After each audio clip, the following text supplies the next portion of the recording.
पिछले 2 दिनों से दोस्तों मैं आप लोगों को 4 धामों में से एक द्वारका धाम के दर्शन करवा रहा था। घूमने में बहुत मज़ा आया। आप लोगों को सारे दर्शन भी मैंने करवा दिए।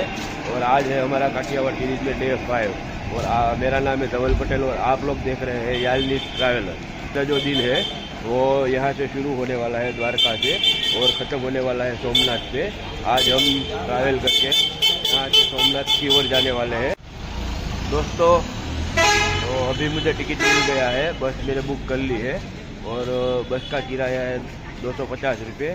और मैंने आपको गलत बताया था कि 170 किलोमीटर होता है यहाँ से सोमनाथ। एक्चुअली में जो सोमनाथ है वो यहाँ से 250 किलोमीटर के आसपास होता है। और आपको ये जो मेरे पीछे दिख रही है ये है मेरी बस और अभी टाइम हुआ है 7:30 बजे का। 8 बजे को ये बस यहाँ से निकलने वाली है और सोमनाथ मेरे को शायद 1 या 1:30 बजे के आसपास पहुँचाने वाली है।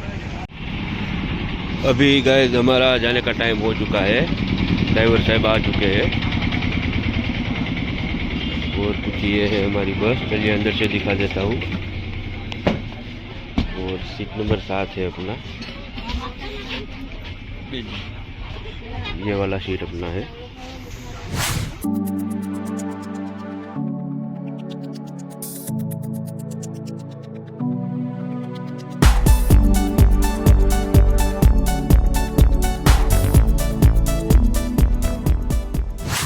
बस यहाँ पर रुकी हुई है चाय पानी नाश्ते के होल्ड के लिए।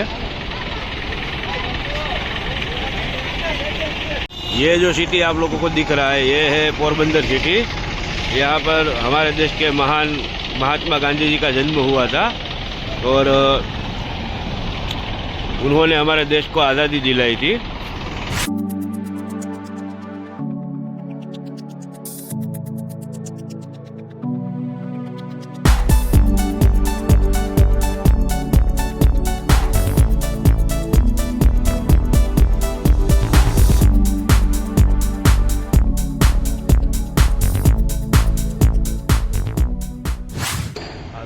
अभी मुझे तो नींद आ गई थी और होटल आ गई। होटल में व्यवस्था कर लिया है, फाफड़ा और जलेबी खा ली है। और अभी भी यहाँ से सोमनाथ जो है वो तकरीबन कुछ 5 किलोमीटर के आसपास की दूरी है। और यहाँ पर होटल पे अगर मैं बात करूँ तो आप लोगों को होटल पे मिलेगा फाफड़ा जलेबी और भजिया। बाकी आपको जो देख रहे थे चिप्स पोटैटो चिप्स ये सब कुछ यहाँ पर मिल जाएगा। और होटल का नाम है शक्ति होटल। चलो अभी 8 किलोमीटर की दूरी और भी तय करनी बाकी है तो 1.5 घंटे के आसपास का टाइम और हमें सोमनाथ पहुँचने में लगेगा। और अभी 12 बज गए हैं दोपहर के। दोस्तों बस से अभी नीचे उतर चुका हूँ मैं। सोमनाथ के जो मेरे पीछे आपको दिख रहा है वो है सोमनाथ के एंट्री गेट। और यहाँ से मंदिर जो है तकरीबन 1 किलोमीटर की दूरी पर है। तो अभी मैं पहले मेरे रहने का इंतज़ाम करूँगा, उसके बाद हम मंदिर पे विज़िट करने के लिए चलेंगे। स्वामीनारायण गुरुकुल में मेरा रहने का इंतज़ाम हो गया है। तो चलिए मैंने नहा धो के फ्रेश भी हो गया हूँ। अभी मैं आप लोगों को दिखाने चलता हूँ कि सोमनाथ टेम्पल के शायद दर्शन तो नहीं करवा पाऊँगा यहाँ पर क्योंकि दर्शन सॉरी वीडियोग्राफी और फोटोग्राफी अलाउड नहीं है। तो चलिए मैं अभी आपको सोमनाथ सिटी के नज़ारे दिखाता हूँ और टेंपल भी दिखाता हूँ कि टेंपल बाहर से कैसा है और क्या क्या चीज़ों का। ये जो आप देख रहे हैं ये है प्रकाश पाटन सोमनाथ मंदिर का सिटी के अंदर एंटर करने का मेन एंट्री गेट। अभी मेरे पीछे जो आपको दिखाई दे रहा है ये है दूसरा एंट्री गेट सोमनाथ टेम्पल की ओर जाने के लिए। इसके बाद कोई भी एंट्री गेट नहीं आता है। और ये जो एंट्री गेट है यहाँ से मंदिर का अंतर होता है कुछ 1.5 किलोमीटर के आसपास। और मैं यहाँ पर 2 बजे के आसपास पहुँच चुका था और 2 घंटे तक मैंने यहाँ पर होटल ढूंढने का ही काम किया, लेकिन कोई भी होटल मुझे मिली नहीं। एक 90 रुपये में मुझे डॉर्मेट्री मिली थी लेकिन वहाँ पर भी जगह नहीं थी। एक्चुअली में जो 90 रुपये में आपको डॉर्मेट्री मिलती है वो यहाँ के ट्रस्ट के द्वारा चलाई जाती है, सोमनाथ ट्रस्ट। तो अगर आप यहाँ पर आना चाहते हैं तो और अकेले हैं तो आपको सोमनाथ ट्रस्ट में ही वो डॉर्मेट्री बुक करवानी पड़ेगी। और होटल अगर आप अफोर्ड कर सकते हैं तो यहाँ पर आपको महंगे तो बहुत सारे मिल जाएंगे। 1200 रुपये से लेकर 3000 तक के यहाँ पर मेरे को रेट सुनने को मिले हैं। और फिर मुझे ये सब कुछ बजट से बाहर जा रहा था, तो मैंने लास्ट में स्वामीनारायण टेम्पल में रुकने का फैसला कर लिया। और अभी मैं वहाँ से फ्रेश होके बाहर निकला हूँ और अभी टाइम जो हो रहा है वो 5 बज रहे हैं। तो चलिए अभी मैं आपको सीधा टेम्पल की ओर लेके चलता हूँ और यहाँ की थोड़ी सी सड़कें भी दिखा दूँगा, और जो मैं डॉर्मेट्री की बात कर रहा था वो भी आपको दिखा दूँगा।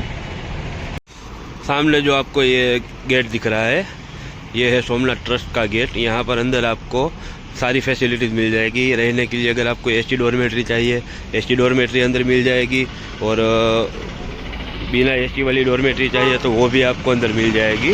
और दूसरा यहाँ पर अलग अलग भवन भी है, तो यहाँ पर आपको खाने पीने की समस्या भी नहीं होगी। अंदर आपको खाना पीना सब कुछ मिल जाएगा। वो जो सामने आपको दिख रहा है इस पार्किंग बोर्ड के ऊपर, वो है बालाजी टेम्पल, और उसके बगल में ये जो आपको दूसरा दिख रहा है वो है श्रीमन नारायण टेम्पल। और अभी ये स्टैचू है जो सीधा टेम्पल की ओर है, और यहाँ पर से ही हमारा एंट्री चालू होगा टेम्पल के अंदर जाने का मेन एंट्री रोड।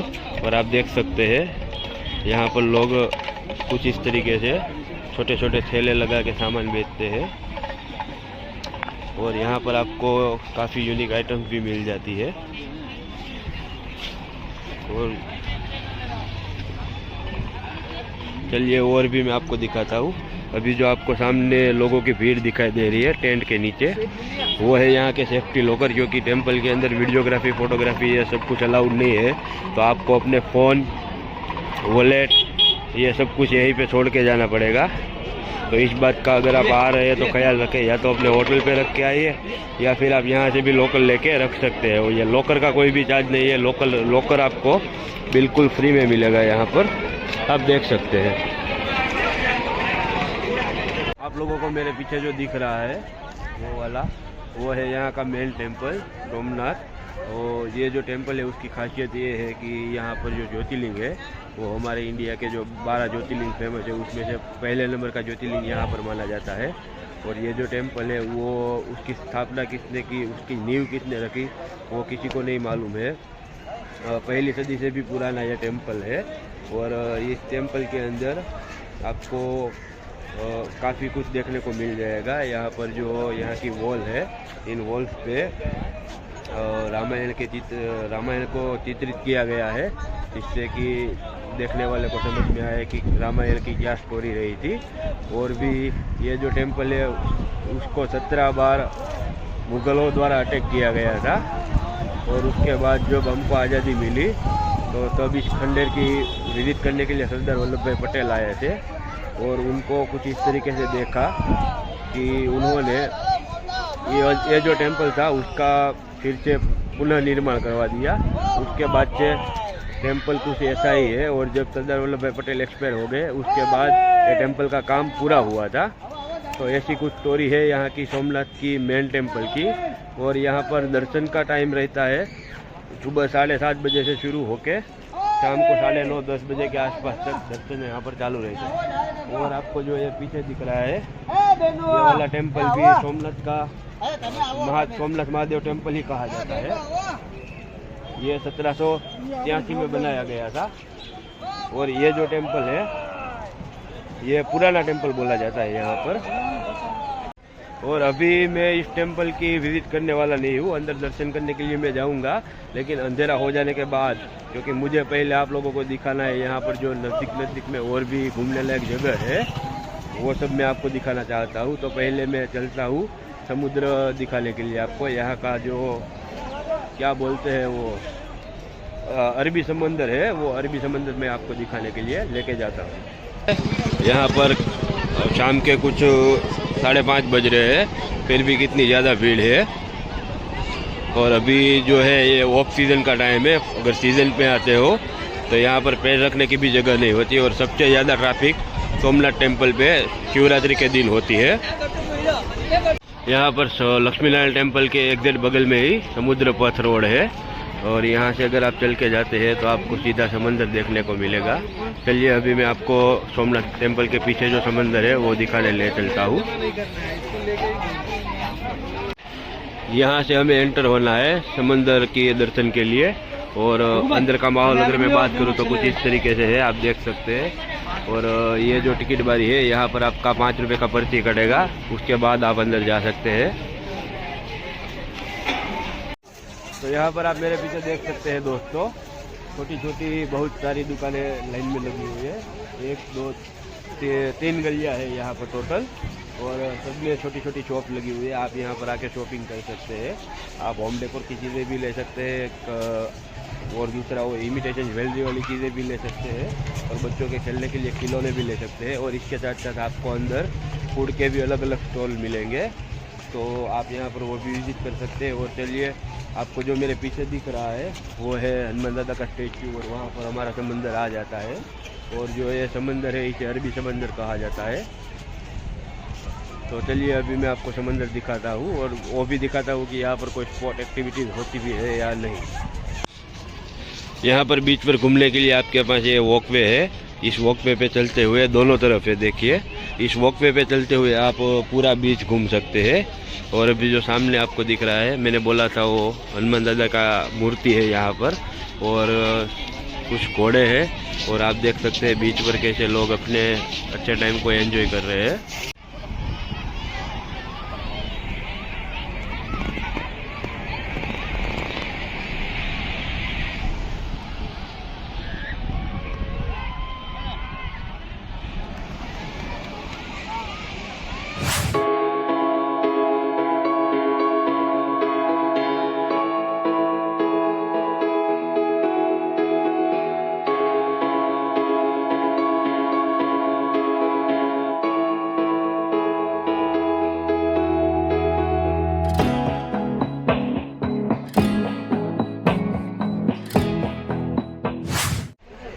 अभी मैं समंदर के बिल्कुल नज़दीक आ चुका हूँ। आप देख सकते हैं समंदर बस थोड़ी सी ही दूरी पर है। तो चलिए, इस बीच की मैं बात कर लूँ तो यहाँ पर आपको एक्टिविटीज़ के नाम पर 2 चीज़ें करने को मिलेगी। पहला है हॉर्स राइड और दूसरा है कैमल राइड।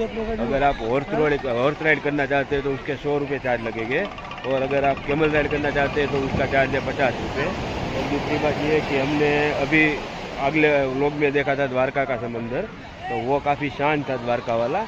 यहाँ पर बड़ी बड़ी लहरें उठ रही है, और once in a lifetime moment आपको यहाँ पर आना चाहिए। और ये जो सोमनाथ टेम्पल है उसकी भी विजिट करनी चाहिए, और यहाँ पर समंदर के किनारे क्वालिटी टाइम भी स्पेंड करना चाहिए। बीच बहुत खूबसूरत है। बहुत तेरी कितना भारी नुकसान हो गया दोस्तों, देखना चाहेंगे क्या नुकसान हुआ है। चलिए दिखाता हूँ। आप लोग देख सकते हैं यहाँ पर भी सामने जो दिख रहा है वो द्वारका में जैसे हमने वो सीमेंट्री देखी थी, एक यूनिक डिज़ाइन वाली, यहाँ पर भी प्रोटेक्शन के लिए वो लगाई हुई है। और वो जो आपको सामने दिख रहा है वो है सोमनाथ महादेव का मेन टेम्पल, और उसके बगल में ये जो आपको केबिन दिख रहा है, ये है यहाँ के कोस्टल गार्ड का सिक्योरिटी केबिन। यहाँ पर अगर हम दूसरी एक्टिविटीज़ की बात करें तो श्री राम मंदिर, त्रिवेणी संगम, कृष्ण गोकुल धाम और एग्जिट होने का रास्ता, ये कुछ इतनी चीज़ें हैं जो हम यहाँ पर विजिट कर सकते हैं। तो चलिए, मैं अभी आपको राम मंदिर दिखाने के लिए आगे ले चलता हूँ। आप देख सकते हैं ये पंछी कितने प्यारे लग रहे हैं यहाँ पर एक साथ में बैठे हुए। और ये विंटर का सीज़न है, इसलिए हमें ऐसा नज़ारा यहाँ पर देखने को मिल रहा है। दोस्तों, सामने यहाँ पर ये बीच ख़त्म हो जाता है, और यहाँ पर बगल में ही ये आपको दिख रहा है, ये है राम मंदिर। और मंदिर से मुझे याद आया कि मैंने अपना जो सोमनाथ वाला मेन टेम्पल है उसका दर्शन करने का टाइम आपको 7:30 से 9 बजे के आसपास दिखाया था। एक्चुअली में मुझे किसी ने गलत इन्फॉर्मेशन दे दी थी। जो ओरिजिनल टाइम है वो है सुबह के 6 बजे से लेकर शाम के 10 बजे तक का। तो यहाँ पर आप लोग थोड़ा करेक्शन कर लीजिएगा। अभी मैं आपको ये दिखा नहीं पाऊँगा क्योंकि यहाँ पर जो एग्जिट गेट है सामने वाला वो इन लोगों ने बंद करके रखा हुआ है। आप लोग यहाँ पर नीचे देख सकते हैं वो जो हम YouTube पे जब गेम्स देखते हैं उस तरीके से यहाँ पर भी अलग अलग टाइप के गेम्स बनाए गए हैं। ये है सांप सीढ़ी, वो हाथ और पाँव वाला था, और ये है कुछ नंबर वाला, तो कुछ इस तरीके से यहाँ पर गेम बनाए हुए हैं। तो अगर आप गेम खेलने के शौकीन है तो आ जाइए भाई, हमारे महादेव आपको बुला ही रहे हैं। तो चलिए, अभी ये भी एक दूसरा गेम आ गया, इसे मैच बोलते हैं। कि वहाँ पीछे सांप सीढ़ी अपना आ गया, और ये कुछ हुआ वो बॉल वाला। तो यहाँ पर आपके लिए हर टाइप का एंटरटेनमेंट अवेलेबल है। यहाँ पर दोस्तों आपको अलग अलग जो हमारे पुराण हो गए हैं उनके भी चित्र देखने को मिलेंगे। ये है शिव पुराण का, और ये है सदाशिव योगेश्वर का, और सदाशिव गुरुकुलम। और इस तरफ आप देख सकते हैं ये महाभारत का ये चलचित्र है। और उसके आगे ये है सुदामा का मिलन कृष्ण भगवान के साथ। ये है द्वारकाधीश गोपालक की फोटो। ये है गुरु दक्षिणा प्रसन्न। तो कुछ इस तरीके से वॉल पर हमारे जो पुराण है उनको दिखाया गया है। दोस्तों ये जो आपको दिख रहा है ये है राम मंदिर। और अभी मैं आपको अंदर दर्शन नहीं करवा सकता हूँ, क्योंकि मैं आपको त्रिवेणी संगम दिखाने के लिए लेके जा रहा हूँ। तो क्या है, अगर अंधेरा हो गया तो मैं आपको त्रिवेणी संगम ठीक से दिखा नहीं पाऊँगा। तो चलिए, अभी ये जो सड़क है यहाँ से चलते हुए मैं आपको त्रिवेणी संगम दिखाने के लिए लेके जाता हूँ। आपको दिख रहा होगा मेरे पीछे राम मंदिर का पिछला हिस्सा है, और जो ये मंदिर है बहुत बड़ा है। अगर आप लोग यहाँ पर आ रहे हैं तो पक्का विजिट कीजिए। और चलिए, अभी जो त्रिवेणी संगम है वो मैं आपको दिखाने के लिए लेके चलता हूँ। तो अभी आप लोग देख सकते हैं सनसेट होने में अब कुछ ही टाइम बाकी है। कितना खूबसूरत यहाँ से हमें नज़ारा मिल रहा है। और यहाँ पर आप देख सकते हैं ये जो है वो अरब समंदर है, और ये है हमारी नदी। और सामने आपको मैं दिखा पाऊँ तो दिखाता हूँ। एक तरफ से आ रही है हिरण नदी, एक तरफ से आ रही है सरस्वती नदी, और एक कपिला नदी। ये तीन नदियाँ मिलती है और वहाँ पर त्रिवेणी संगम बनाती है। और वो जो त्रिवेणी संगम का पानी है बाद में यहाँ नीचे समंदर में मिलता है। और भी यहाँ पर देखने के लिए काफ़ी कुछ है। पांडवों की 5 गुफाएं हैं। और अभी सामने आपको एक जो दिख रहा है ये है घाट है यहाँ पर। तो काफ़ी कुछ है। मैं इस वीडियो के अंदर आपको सब कुछ तो नहीं दिखा पाऊँगा। तो अगर आप आ रहे हैं तो अच्छे से टाइम लेकर आइए। दोस्तों अभी मैं इस व्लॉग को यहीं पे ख़त्म करना चाहूँगा। उम्मीद करता हूँ आप लोगों को ये व्लॉग अच्छा लगा है, मज़ा आया है। अगर मज़ा आया है तो वीडियो को लाइक कीजिए, शेयर कीजिए, और मेरे चैनल को सब्सक्राइब करना बिल्कुल मत भूलिए, ताकि मेरा भी हौसला बना रहे। और अगर कुछ सुझाव आप देना चाहते हैं तो नीचे कमेंट बॉक्स में लिखना भी मत भूलिए। चलिए मिलते हैं दूसरे व्लॉग में।